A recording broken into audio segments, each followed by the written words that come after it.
At my retirement party, my son raised a glass and made a joke about timing. Everyone laughed. My phone vibrated once. The screen showed a date and a signature he forgot about. The restaurant was too warm. Too many bodies pressed into a space designed for half this crowd. My colleagues from 32 years at Bridgeport Municipal Facilities had rented out the back room of Marino's. Red tablecloths, fake candles, the smell of garlic bread thick enough to taste. Someone had hung a banner that read, "Happy Retirement Tom," in letters that sagged in the middle. I stood near the bar, nursing a beer I didn't want, watching my son work the room. Daniel moved like he owned the place, 34 years old, wearing a suit that cost more than my first car, shaking hands and laughing at jokes before people finished telling them. He'd flown in from Boston that morning. Hadn't seen him in 6 months. He'd been busy. Always busy. His wife Lisa stood beside him, her hand on his arm, smiling that smile she'd perfected. Warm enough to seem genuine, cold enough to keep distance. She wore pearls, real ones. I knew because my wife Ellen had pointed them out earlier, her voice carefully neutral. Ellen sat at our table now, talking to my former supervisor Phil and his wife. She caught my eye across the room and gave me a look I'd learned to read over 38 years of marriage. The look said, "You okay?" I nodded slightly. Not okay, but functional. "Speech," someone called out. Others picked it up. "Speech! Speech!" Daniel raised his hands in mock protest, then grinned and picked up his wine glass. The room quieted. He had that effect on people, this easy authority that made them want to listen. "I'm not much for speeches," he started, which was a lie. Daniel had always been good with words. But I wanted to say something about my dad. He looked right at me. His smile was perfect. Everything about Daniel was perfect. Tom Reeves is a man who believes in timing. Show up on time, leave on time, do the job right, the first time. He ran facilities for this city for 3 decades. And let me tell you, if something broke, he fixed it. If something needed doing, he did it. People nodded, a few murmurs of agreement.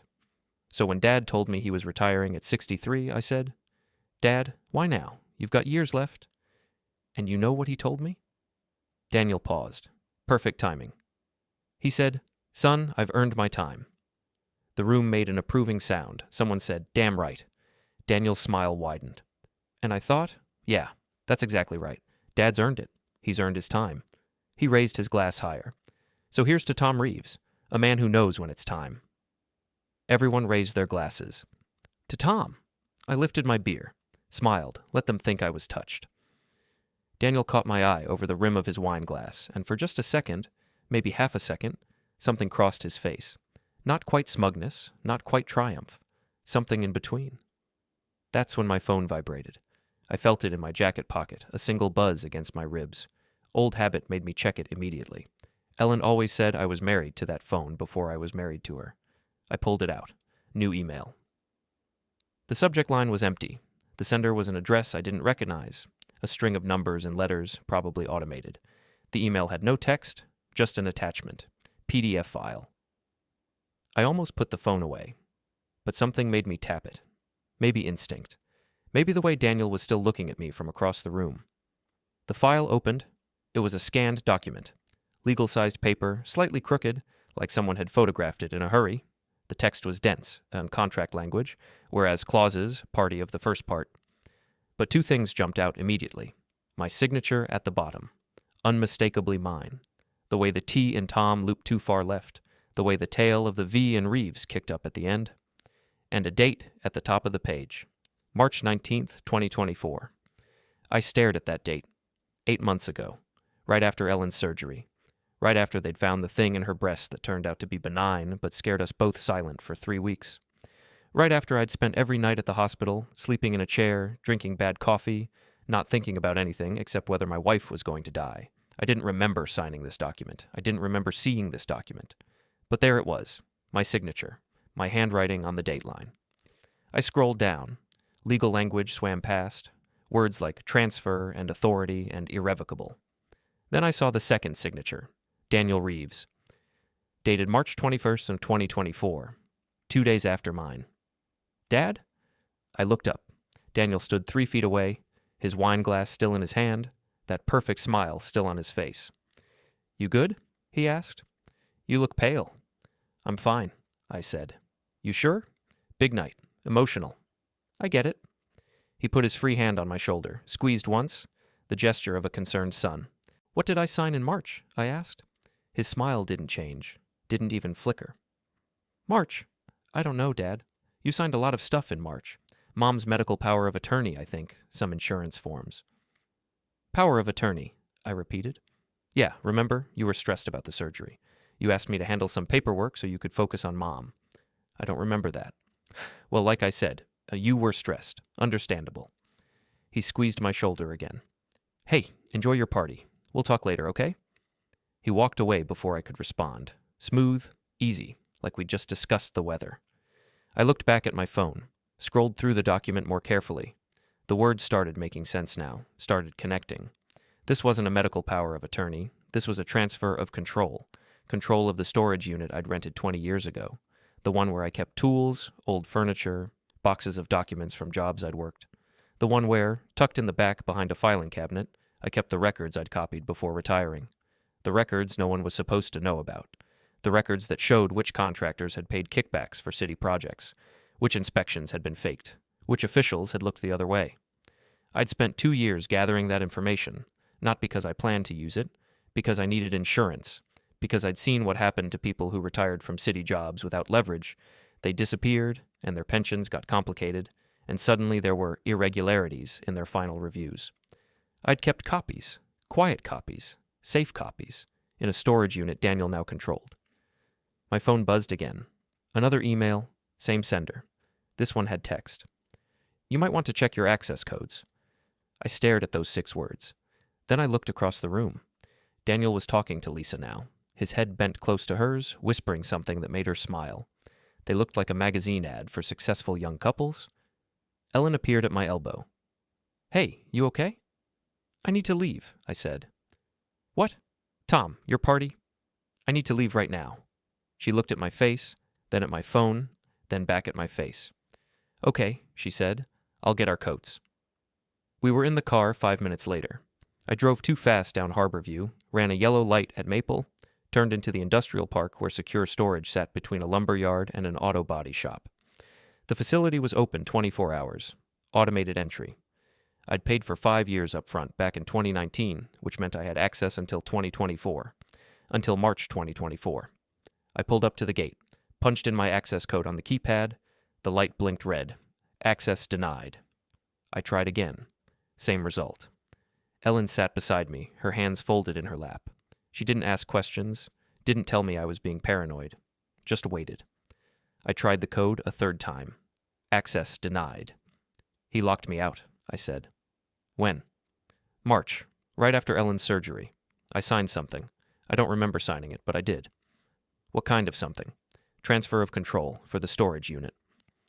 Ellen was quiet for a moment. Then, "The unit with your work files." "Yes." "The files you weren't supposed to copy." "Yes." "The files that could." She stopped, started again. "Tom, those files could put a lot of people in prison." "Or keep me out of prison," I said, "depending on who used them first." We sat in the car, engine idling, looking at the locked gate.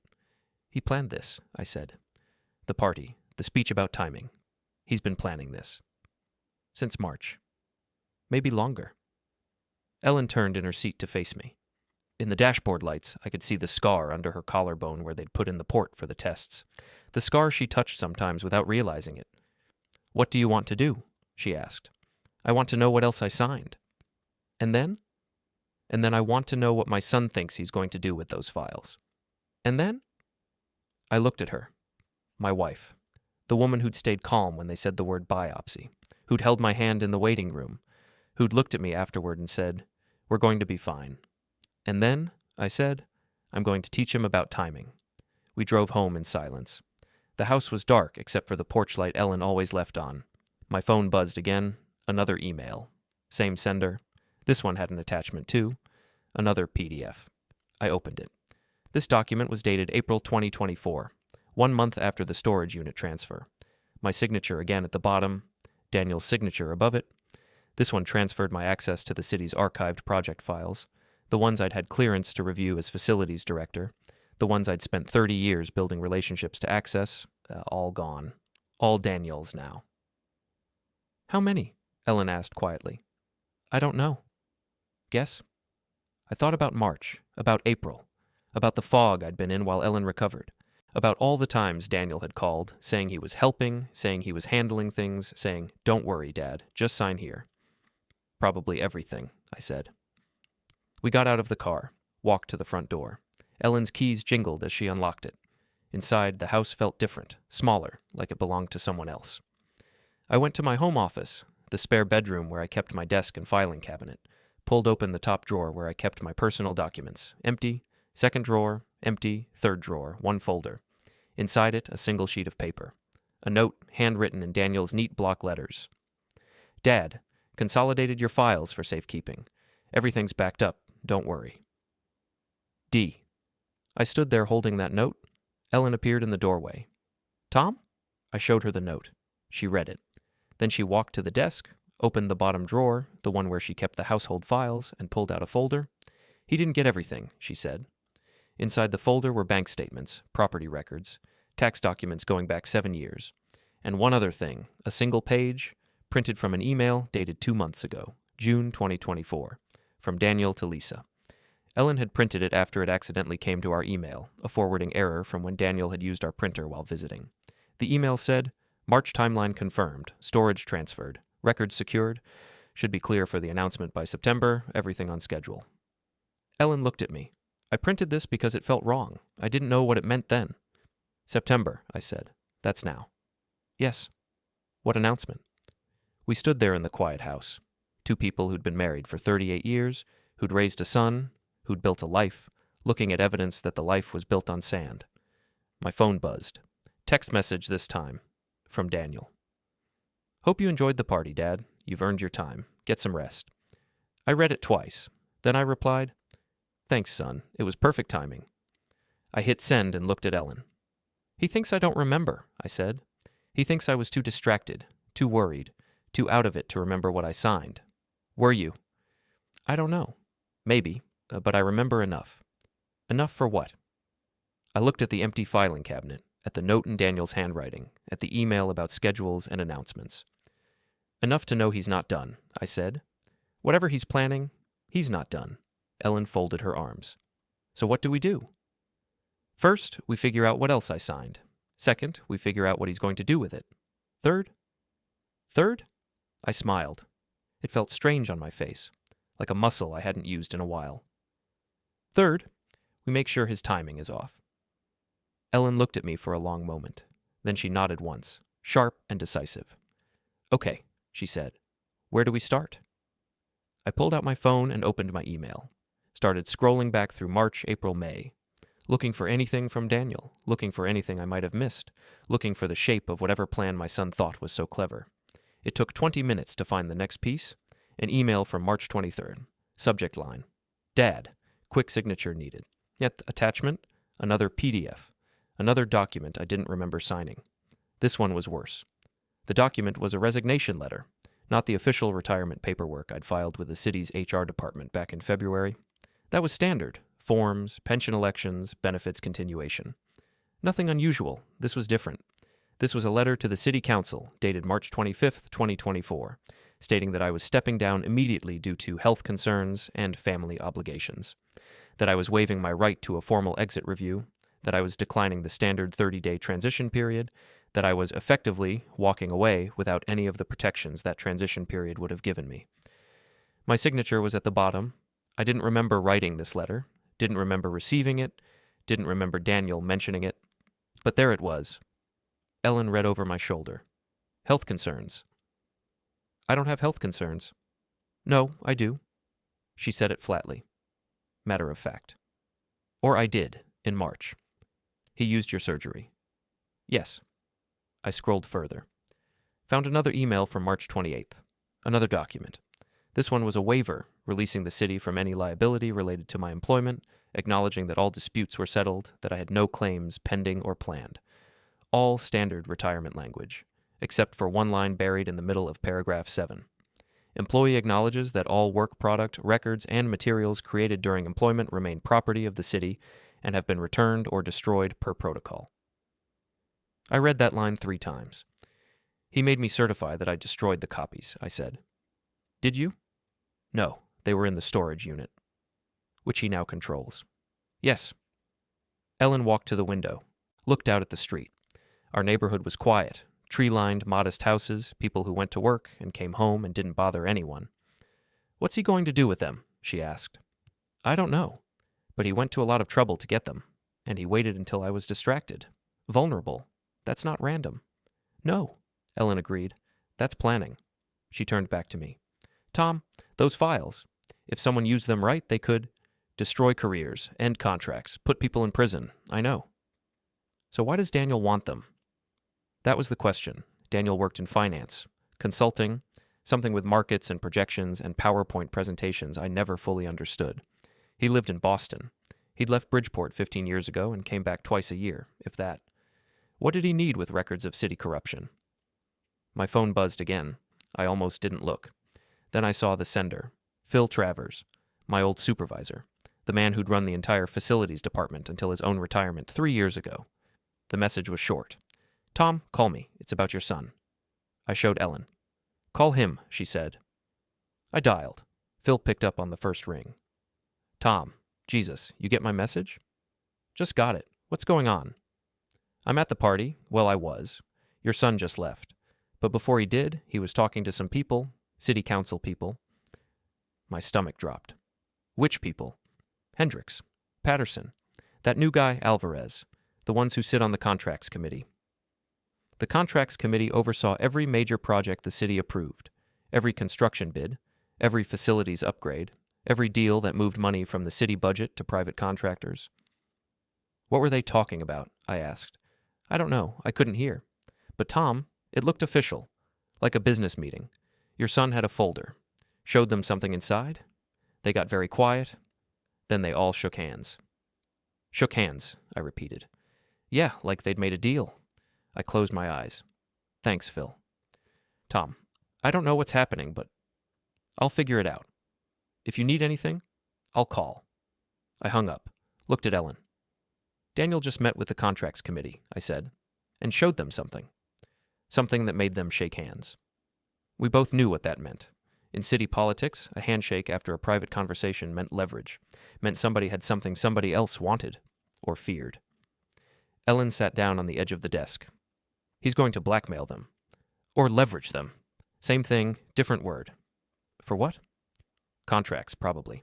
His consulting firm gets hired for projects. City pays inflated fees, Daniel gets rich, the council members get to avoid whatever's in those files going public. That's illegal. Yes. That's incredibly illegal. Yes. Ellen looked at me.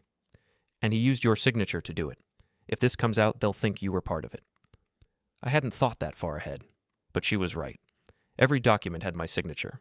Every transfer of records happened under my name. If Daniel used those files to threaten or leverage anyone, if any of this became public, I'd be the one who looked guilty. I'd be the one who'd stolen records, hidden evidence, and now, according to the waiver I'd supposedly signed, I'd certified those records were destroyed. If they weren't destroyed, I was a liar. If they were used for blackmail, I was a criminal, and I was the one who'd just retired. The one who was stepping away, the one who wouldn't be around to defend himself. He set me up, I said. Yes, Ellen said. He did. I sat down in my desk chair. The office felt too small, the walls too close. Ellen watched me. What do you want to do? I want to know if there are more documents, more things I signed. Okay, what else? I want to know what Daniel's planning, what deal he just made with the council. Okay, what else? I looked at her. I want to stop him. And if you can't? I want to make sure he doesn't drag us down with him. Ellen nodded. Then we need help. From who? Someone who knows how city politics work. Someone who knows what those files say. Someone who has as much to lose as we do if this comes out. I thought about that. Thought about who'd be implicated in the records I'd copied. Who'd been cutting corners, taking shortcuts, looking the other way. Phil, I said. Phil Travers. Would he help? Maybe, if he understands what's at stake. His name is in those files. Everyone's name is in those files. Ellen stood up. Then call him back. Tonight. Right now. I dialed. This time, Phil didn't pick up. It went to voicemail. Phil, it's Tom. I need to talk to you. Tonight, if possible. It's about those conversations you saw at the party. Call me back. I hung up. We waited. 10 minutes passed, then 20. At 30 minutes, my phone rang. Not Phil, a number I didn't recognize. I answered anyway. Hello? Tom Reeves? A woman's voice. Professional.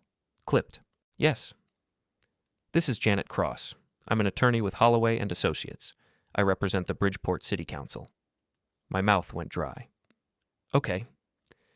I'm calling to inform you that the council has been made aware of certain irregularities related to your tenure as facilities director, specifically allegations regarding improper retention of city records. What allegations? I'm not at liberty to discuss details. However, I'm authorized to inform you that the council is launching a formal review. You'll be receiving official notification within 48 hours. A review of what? As I said, I can't discuss details, but I'd strongly advise you to retain counsel, Mr. Reeves. This is about the files, I said. Someone told you I have files. I can't confirm or deny. My son told you, Daniel. He met with council members tonight. He showed them something, and now you're calling me. Silence on the other end. Then, Mr. Reeves, I really can't discuss. Tell me what he told them. I'm going to end this call now. You'll receive formal notification. I suggest you consult an attorney. She hung up. I stared at my phone. Ellen had heard enough from my side of the conversation. He already used them. Yes? He told the council you have files, that you stole them, that you're hiding them. And now they're launching a review. Which means they'll subpoena the records, which you don't have access to anymore, which you certified were destroyed. Which makes me look guilty as hell.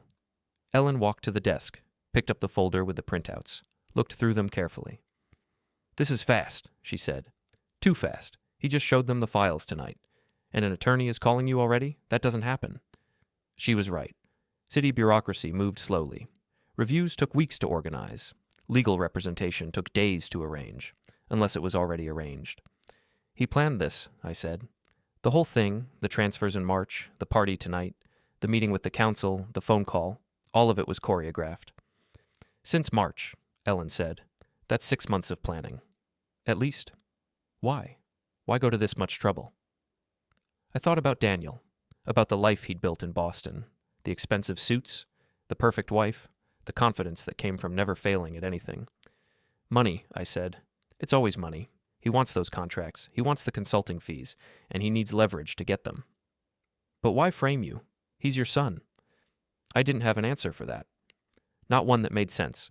Not one that didn't involve words like sociopath or narcissist or simply broken. I don't know, I said. Ellen set down the folder. So we have 6 months of planning. We have stolen records. We have a city council that thinks you're a criminal.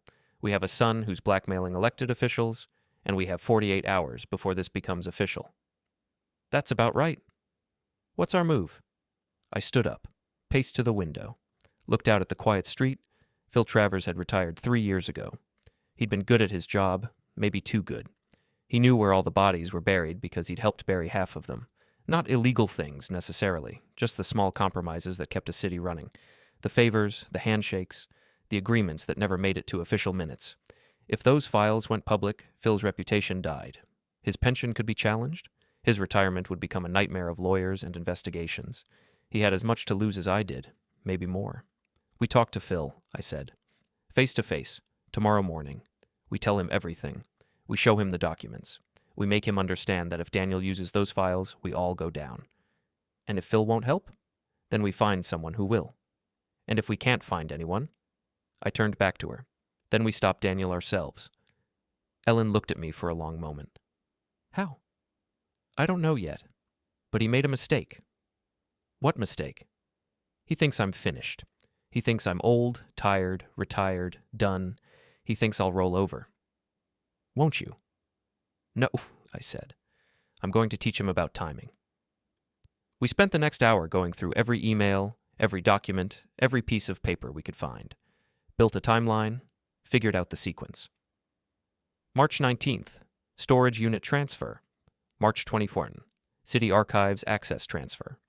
March 25th, resignation letter with liability waiver. April 3, additional waiver regarding records retention. April 15th, some kind of affidavit I'd supposedly signed about my health status. May 1, another document I couldn't quite parse, but it looked like it gave Daniel power of attorney over my finances if I became incapacitated.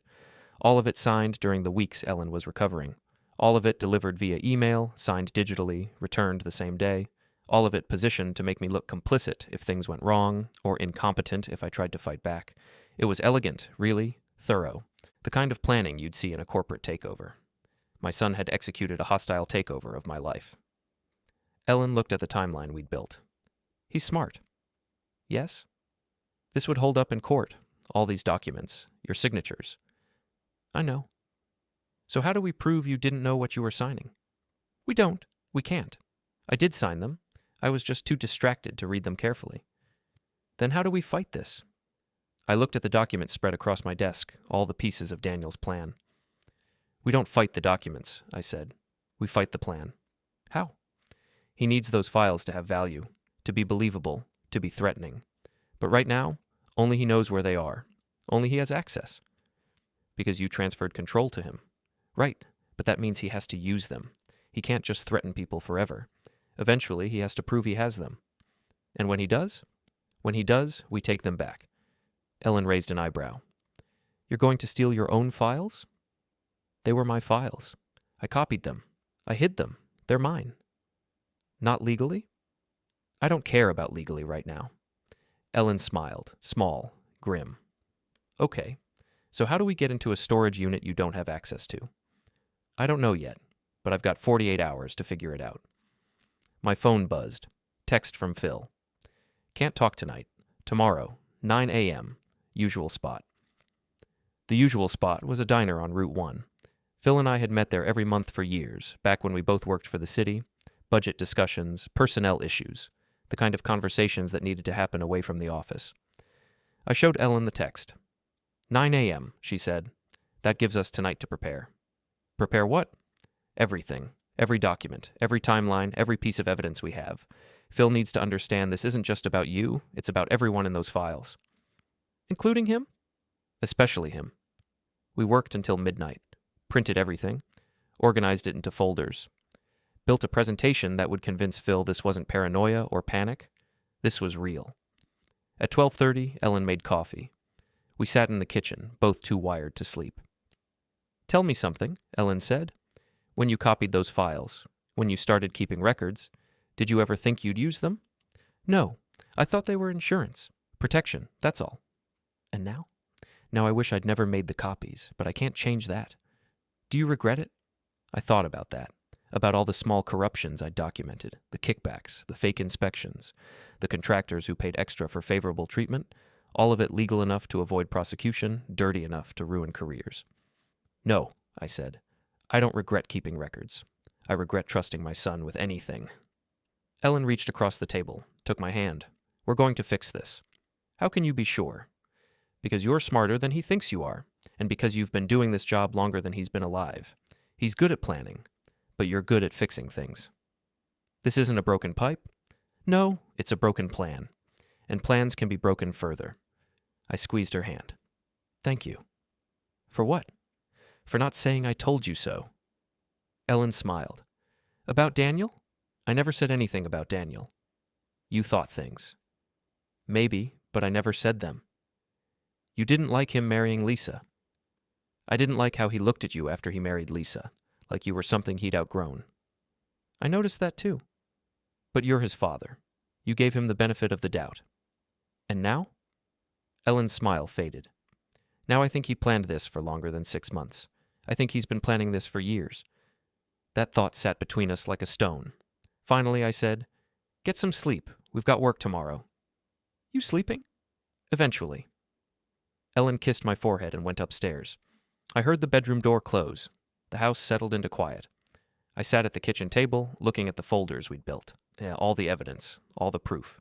Proof my son had betrayed me. Proof I'd been blind enough to let him. Proof that everything I'd built over 30 years was about to collapse. My phone buzzed. Another email from the anonymous sender. Subject line, last one. I opened it. One more document. This one was dated May 15th, 2024. A life insurance policy. On me. Beneficiary. Daniel Reeves. $2 million. I stared at that number. Then I looked at the signature line. My signature. My handwriting. I didn't remember signing this either. The drive to secure storage took 20 minutes. I parked 3 blocks away, behind an abandoned gas station where my car wouldn't show up on any facility cameras. Grabbed my tools, checked my phone, 10:45 p.m., and started walking. The industrial park was quiet. A few security lights, no traffic, the kind of neighborhood where nobody noticed anything because nobody was paying attention.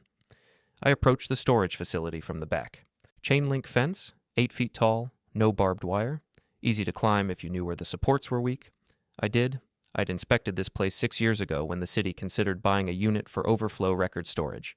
Knew the fence, knew the cameras, knew the blind spots. I moved along the fence line until I found the section I remembered. Loose post, gap at the bottom where the chain link didn't quite meet the concrete pad. Pulled it up, squeezed through, inside the perimeter now. Rows of storage units stretching away in the dark, metal doors, padlocks, numbers stenciled in white paint. Mine was 247. Second row from the back. I kept to the shadows. Moved slowly. Every 30 seconds, I stopped and listened. Nothing. No footsteps, no voices, no sounds except distant traffic on Route 1. I reached Unit 247. The padlock was new. Heavy-duty master lock. The kind that takes real effort to cut. Daniel hadn't skimped. I pulled out the bolt cutters, positioned them, squeezed. The lock didn't give. I adjusted. Tried again. Metal groaned, but the shackle held. Third try. I put my whole body into it. The cutters bit deeper. Something cracked. The shackle separated. I caught the lock before it hit the ground, held it, listened, nothing. I pulled the door up. It rattled louder than I wanted. I froze, waited. Still nothing. Inside, the unit was pitch black. I pulled out my flashlight, clicked it on, swept the beam around. Empty. The unit was completely empty. No boxes, no filing cabinets, no tools, nothing. Just bare concrete and metal walls. I stared at the empty space, the space where 30 years of my work had been stored, where I'd kept insurance, where I'd hidden the files that were supposed to protect me. All gone. I walked inside, checked the corners, looked for any sign that something had been here. Found nothing. The floor was swept clean. My phone vibrated. Ellen. "You okay?" she asked. "Yeah, I'm in." "And?" "It's empty. Everything's gone." Ellen was quiet. Then, he moved it. Obviously. "Where?"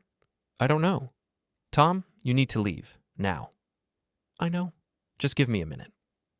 I walked the perimeter of the unit. Ran my hand along the walls, checked for hidden compartments, false panels, anything. Found nothing. Then I saw it. Small. Easy to miss. A sticker on the inside of the door. White rectangle. Printed text. Contents relocated per customer request. August 15, 2024. August. 2 weeks before my retirement party. 2 weeks before the speech about timing. He'd moved everything before I even knew I'd lost it. I took a photo of the sticker, then I left, pulled the door down. The broken lock hung uselessly. Anyone checking tomorrow would know someone had been here. Didn't matter now. I climbed back through the fence, walked to my car, called Ellen. "I'm out, on my way home." "Thank God. What did you find?" "Nothing. He moved everything in August." "Do you know where?" "No." I drove home, got there at 11:40. Ellen was waiting in the kitchen. I showed her the photo of the sticker. "August 15th, she said. "He planned ahead." "He's been planning ahead for months. We're always 6 steps behind." "So what now?" I sat down, tried to think, but my brain felt slow, thick, like I was moving through mud. "I don't know," I said. Ellen made coffee. We sat at the table. The house was quiet. Outside, our neighborhood slept.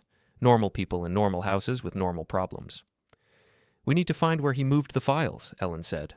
"How? He could have taken them anywhere. Another storage unit. His office. His house in Boston. He wouldn't take them to Boston. Too risky to transport across state lines. So, somewhere local. Maybe, but where?" I thought about Daniel. About how his mind worked. About what I'd taught him when he was young. "Somewhere safe," I said. "Somewhere he controls. Somewhere close enough to access but far enough from him that he's got deniability if things go wrong." "His office? Does he have an office here? He works in Boston." Ellen pulled out her phone, started searching. "His consulting firm. Mercer Strategic Partners. They have an office in Hartford, 60 miles from here." "That's too far. He'd want something closer." Ellen kept searching, then stopped. "Tom, Look at this. She turned her phone toward me. A business listing. Mercer Strategic Partners. Satellite office. Listed address, Bridgeport, Connecticut. I looked at the address. Felt something cold settle in my stomach. That's downtown, I said. That's the Parker Building, Ellen finished. The city contracts office is in that building. We stared at each other.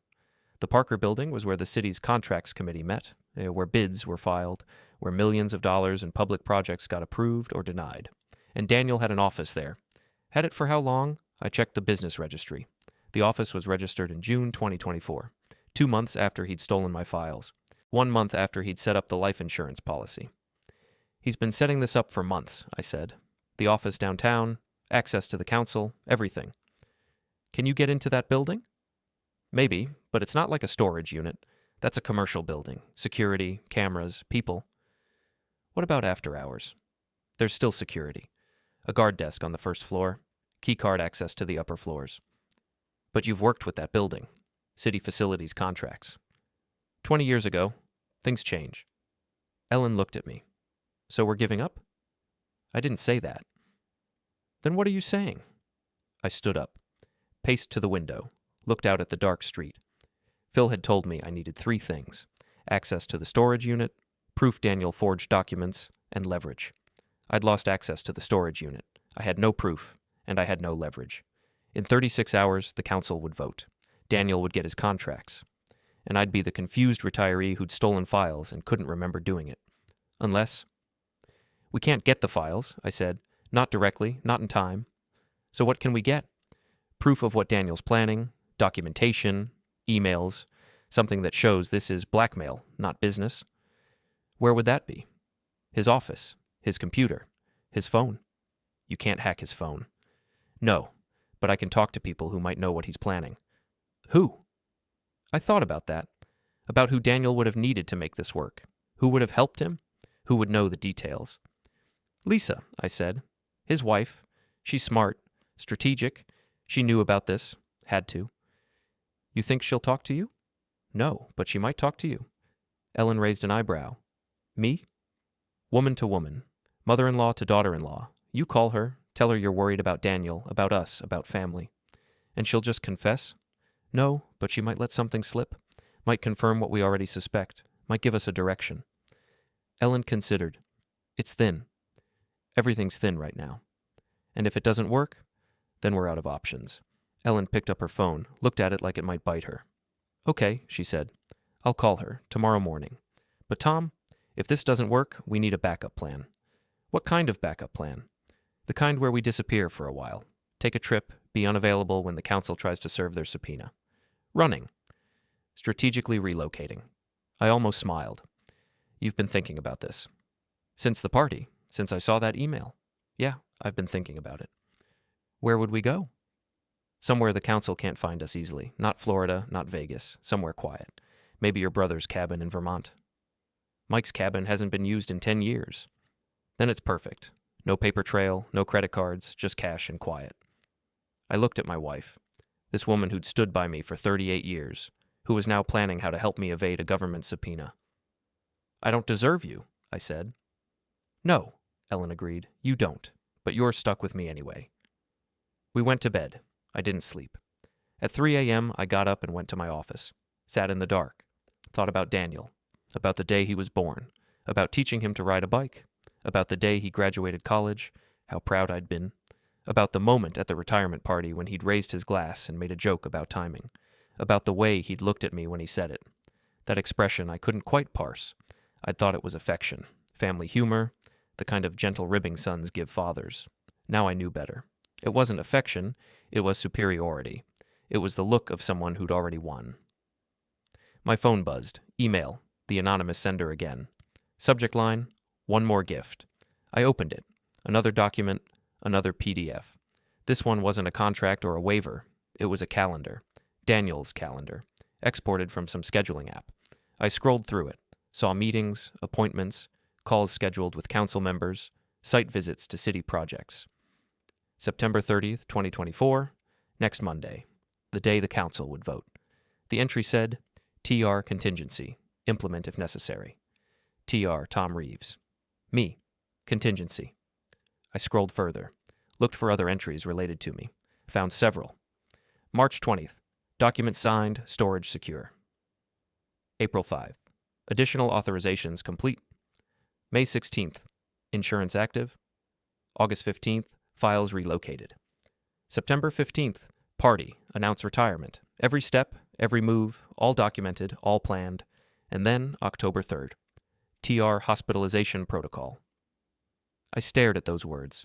Hospitalization protocol. There was a plan, a specific plan, for me to end up in a hospital. I thought about the life insurance policy, about $2 million, about contingencies, about what happens to men my age under extreme stress, heart attacks, strokes, accidents that look natural, about Daniel having power of attorney if I became incapacitated, about how convenient it would be if I died. Not now, but after the scandal broke, after I looked guilty, after the stress became too much. The Parker Building was downtown, 10 stories of glass and concrete built in the 1980s. Sunday morning meant light traffic, empty streets, closed shops. I parked in a public lot 2 blocks away, walked to the building. The front entrance was locked. Security glass, keycard reader. Through the windows I could see a guard desk in the lobby, but no guard. Sunday skeleton crew, probably just someone making rounds. I walked around to the side, found the service entrance, the one maintenance workers used, the one that always got forgotten during security upgrades because nobody thought about it. The door had an old mechanical lock. I pulled out a thin piece of metal I'd grabbed from the garage. Not quite a lockpick, not quite legal, but I'd used it before on facilities equipment that had lost keys. Took me 3 minutes. The lock clicked. I pulled the door open. Inside was a concrete stairwell, fluorescent lights, the smell of industrial cleaner. I checked the building directory I'd looked up earlier. Mercer Strategic Partners, Suite 607. I took the stairs, slow, quiet, listened at each landing, heard nothing. 6th floor, I opened the stairwell door, looked down the hallway, empty. Offices on both sides, frosted glass doors with company names stenciled on them. Suite 607 was at the end of the hall. I walked toward it, tried to look casual, like I belonged here, like I had every reason to be in a locked building on a Sunday morning. The door to 607 was locked. Keycard reader, more sophisticated than the service entrance. I looked at the door, looked at the reader, looked at the ceiling. There, standard fire suppression system, sprinkler heads every 12 feet. In older buildings like this, the sprinkler access panels were often in the hallways, not inside offices. I found the panel, opened it. Inside was the sprinkler control valve, the water pressure gauge, and, because this was city code from the 1980s, an emergency access override for the keycard system. The theory was that if there was a fire, emergency personnel needed to get into offices without finding keys, so they'd installed manual overrides that bypassed the electronic locks. Nobody remembered they existed anymore. I flipped the override, heard a click, tried the door to 607, it opened. Inside the office was small, reception area, 2 interior doors. One labeled conference, one labeled private office. I tried the conference room first. Standard table, chairs, whiteboard on the wall. Nothing interesting. The private office was locked. Regular key lock this time. I used the same piece of metal I'd used on the service entrance. This one took longer. 5 minutes. My hands were sweating. I kept expecting to hear footsteps in the hallway, hear a guard making rounds, hear Daniel's voice asking what the hell I was doing. The lock clicked. I pushed the door open. Daniel's office was neat. Expensive desk, leather chair, window overlooking downtown Bridgeport. On the desk was a laptop, closed, a file organizer with folders, a photo of Daniel and Lisa at some charity event, both of them smiling. No photo of me, no photo of Ellen, no photo of family. I went to the desk, tried the laptop, password protected. I didn't know his password, didn't have time to guess. I opened the file organizer, pulled out the first folder, city contracts, bid proposals, project timelines, all legitimate-looking documents.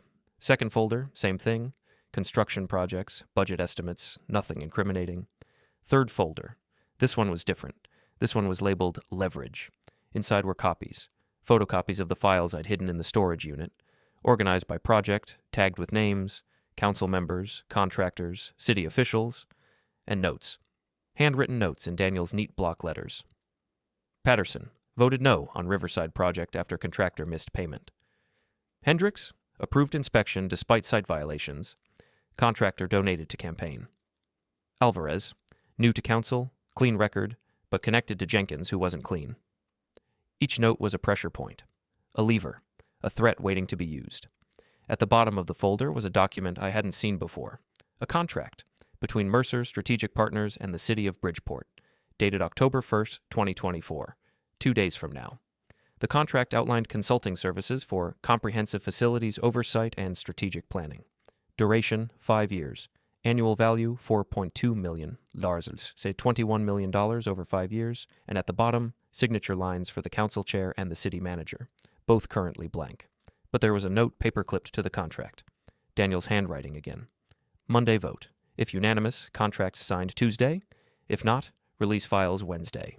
Backup plan Thursday if necessary. Backup plan Thursday.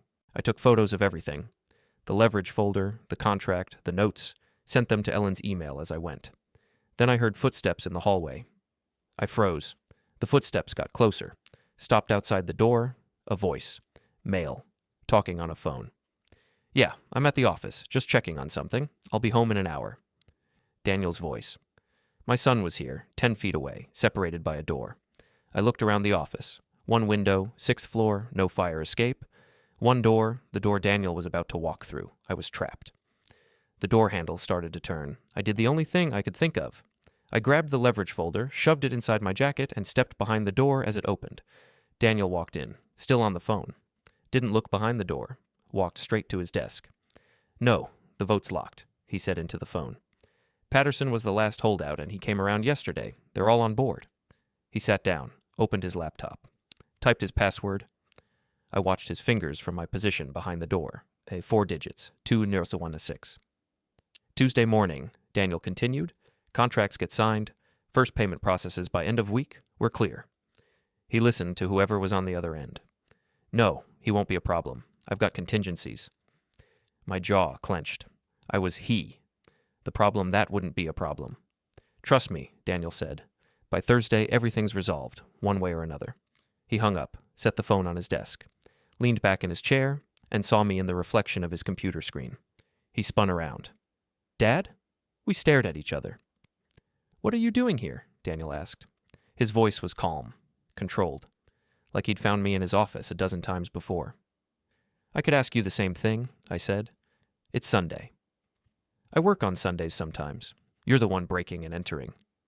This is a city building. I have as much right to be here as you do. Not in my private office, you don't. He stood up. How did you get in? Service entrance. Fire suppression override. Standard emergency protocol. I wrote the specs for this building's security system 20 years ago. Daniel smiled. Small. Cold. Of course you did. What's the backup plan, Daniel? I don't know what you're talking about. Thursday. The note on your contract. Backup plan if necessary. What is it? You've been going through my files. They're my files. You stole them.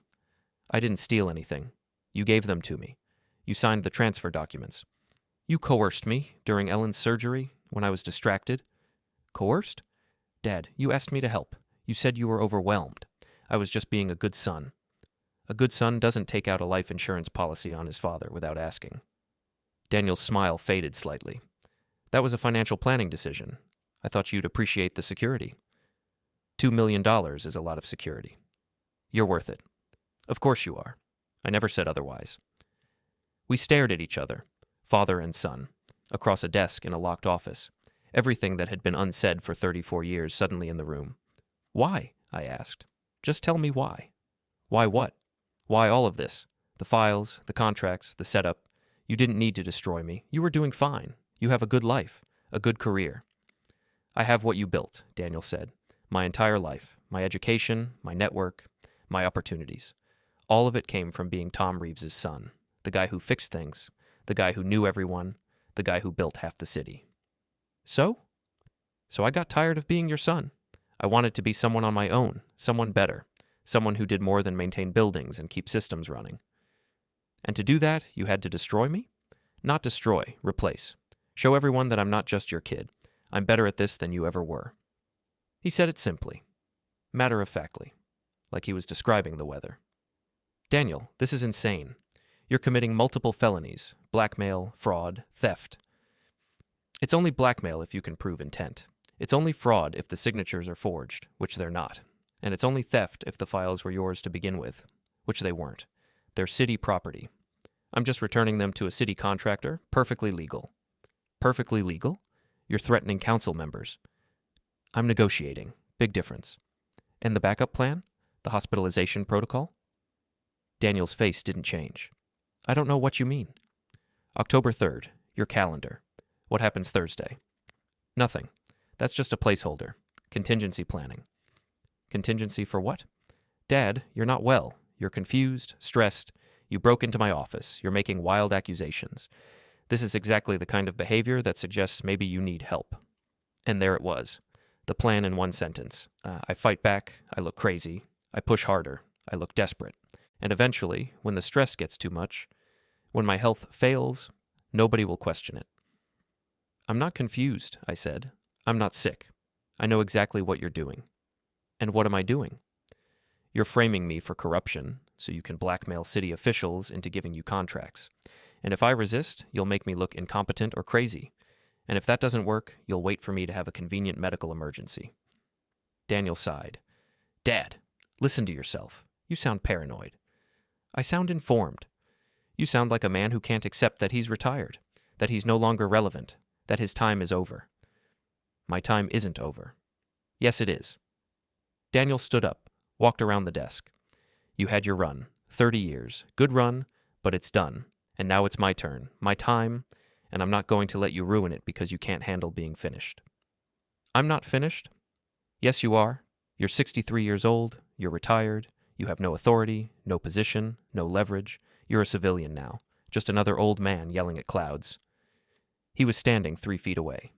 My son, the kid I'd raised, the adult I didn't recognize. Here's what's going to happen, Daniel said. You're going to go home, you're going to stop making accusations, you're going to accept that the council review will clear you of any wrongdoing, because there is no wrongdoing. Just an old employee who got confused about what he could and couldn't keep after retirement.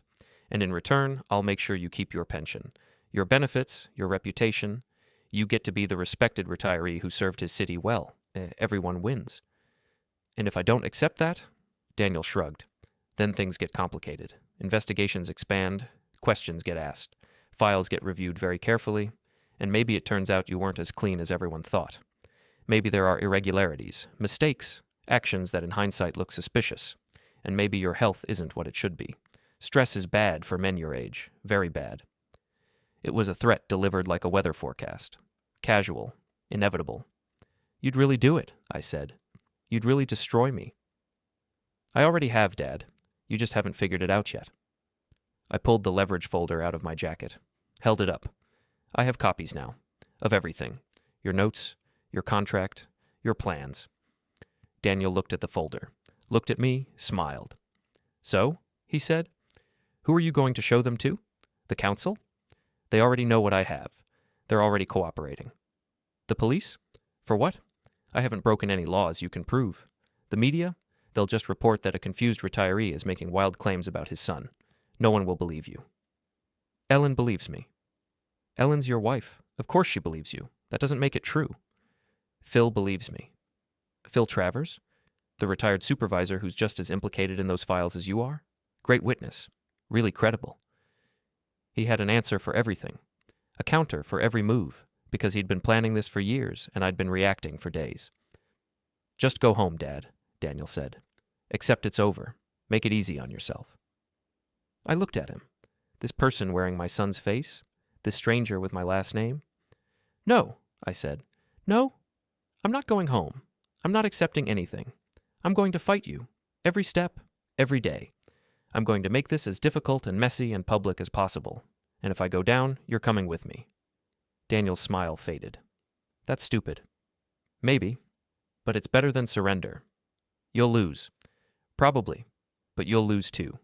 Your reputation, your contracts, your perfect plan. All of it goes up in smoke. We stared at each other. Mutually assured destruction, Daniel said. That's your strategy. It's all I've got left. It's nothing. It's desperation. Then I guess I'm desperate. Daniel walked back to his desk, picked up his phone. I'm calling security. You're trespassing. They'll arrest you. Go ahead. I'll tell them why I'm here. What I found. They'll have questions. You broke into my office. You stole documents. You're the criminal here. Then press charges. Let's have this conversation in court, under oath. I'd love to see you explain the life insurance policy under cross-examination. Daniel's hand hovered over the phone. For the first time since I'd known him, since he was born, he looked uncertain. You're bluffing, he said. Try me. We stood there. 10 seconds, 20, neither moving. Then Daniel set down the phone. What do you want? He asked. The files, all of them, returned. Can't do that. The contracts, canceled. Can't do that either. Then what can you do? Daniel thought for a moment. Walk away, right now. Never mention any of this again. Keep your pension, keep your reputation, disappear quietly. And you get your contracts. Yes? And the council stays compromised. The council gets private consulting services that will actually improve city operations. Everyone benefits. Except the taxpayers who'll pay inflated fees. That's how government contracting works, Dad. You know that. You've been part of it for 30 years? He wasn't wrong. Every project had waste built in. Every contract had padding. That's how the system worked. I'd known it. Participated in it. Looked the other way because fighting it seemed pointless. But this was different. This was my son using my work, my files, my reputation as leverage for his profit. No deal, I said. Daniel's jaw tightened. Then you're making a mistake. Probably, but it's my mistake to make. I turned toward the door. Dad. I stopped, didn't turn around. If you do this, Daniel said, if you really fight me, people will get hurt. Not just you. Ellen, Phil, everyone whose name is in those files, the council members, the contractors. Careers will end. Lives will be ruined. Is that really what you want? I looked back at him. What I want is my son back, but I don't think that's possible anymore. I'm still your son. No, you're someone who happens to be related to me. My son died sometime in the last few years. I'm not sure when. Maybe when you married Lisa. Maybe before that. But he's gone, and I'm standing here talking to a stranger. Daniel's face went cold. Get out of my office. Gladly. I walked out. Down the hallway, down the stairs, out the service entrance. Behind me, I heard a door slam. Heard Daniel shouting something. Didn't stop. I got to my car, hands shaking, got inside, locked the doors. Pulled out my phone. It had been recording the entire time, every word, every threat, every admission. I sent the audio file to Ellen's email, then to Phil's, then to my own email. Multiple backups, multiple copies. Then I called Ellen. I'm coming home, I said. Are you okay? Not really, but I'm alive. What happened? Daniel was there. We talked. It didn't go well. Tom? I have the leverage folder. I have recordings. I have proof of what he's planning. Is it enough? I thought about that. About what Daniel had said. About how no one would believe me. How I'd look crazy or desperate or both. I don't know, I said. But it's all we've got. Then we use it. How? Come home. We'll figure it out together. I drove home. The Sunday morning was still bright and clear. People were coming out of churches, walking dogs, washing cars. Normal life continuing like nothing was wrong. I pulled into my driveway. Ellen was waiting on the porch. I got out, walked to her. She held me. We're going to fix this, she said. I don't know how. We'll find a way. We went inside. I showed her the leverage folder, played her the recording, walked her through everything I'd seen and heard. When I finished, Ellen was quiet for a long time. He's right, she finally said. About one thing. If we release these files, a lot of people get hurt. I know. Good people. People who made small mistakes. People who don't deserve to have their careers destroyed. I know. But if we don't release them, Daniel gets away with it. Yes. Ellen looked at the folder, at the recordings, at the evidence we'd gathered. There's a third option, she said. What? We don't release the files. We don't fight Daniel publicly. We just make sure his plan fails. How? The council votes tomorrow. Daniel's counting on a unanimous vote. All members on board. No dissent, no questions. Right. What if one person votes no? Then the contracts don't get approved, and Daniel's leverage becomes worthless. He can't threaten to release files if doing so doesn't get him what he wants. The whole plan collapses. I thought about that. We'd need to convince a council member to vote against Daniel's contracts. Yes. Which council member? Ellen pulled out her phone, looked at something. Alvarez, the new guy. Daniel's notes said he was clean. Connected to Jenkins, but not directly implicated. He's the weak link. How do we convince him? We show him what Daniel's really doing. We show him the notes, the leverage folder, the recordings. We let him understand that this isn't business, it's blackmail. And if he tells Daniel, then we're no worse off than we are now. She had a point. We were already at rock bottom. Any move we made was either going to help or at least make Daniel work harder. Okay, I said. How do we reach Alvarez? Phil, Ellen said. Phil knows everyone. He can set up a meeting. I called Phil, explained the plan. He was quiet for a long time. It's risky, he finally said. Everything's risky now. If Alvarez doesn't go for it, if he warns Daniel, you'll have shown your hand. We don't have a hand. We have a bluff. Exactly my point. Phil, I need your help. One meeting. That's all I'm asking. Phil sighed. Okay, I'll call Alvarez. See if he'll meet with you. But Tom, this is your last card. If it doesn't work, you're done. Understood? Understood. I'll call you back in an hour. He hung up. Ellen and I sat at the kitchen table, waiting. What if this doesn't work? I asked. Then we go to plan B. Which is? We disappear. Take the recordings and the files and leave town. Send everything to the media from somewhere safe. Let the chips fall where they may. That's not much of a plan. It's better than letting Daniel win. An hour later, Phil called back. Alvarez will meet with you, he said. Tonight, 7 p.m., his house. He wants to keep it private.